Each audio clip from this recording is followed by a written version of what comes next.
龍嘅中間嗰龍餅嘅中間咧個溫度係好高好高，同埋好多嗰啲長壽香一路點住咧，啲煙咧係非常之濃啊，同埋今日祝大家團團圓圓，中秋節快樂！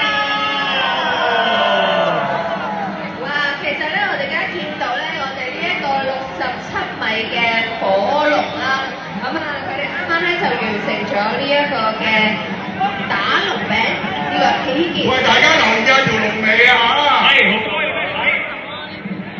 係啦，留意下條龍尾啊嚇！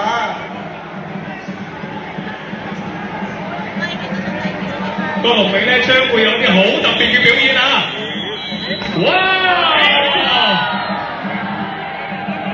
Alright, so now let's all focus towards the tail of the fire dragon. It's gonna be very, very interesting performance. 哇！好高難度啊！豪哥可唔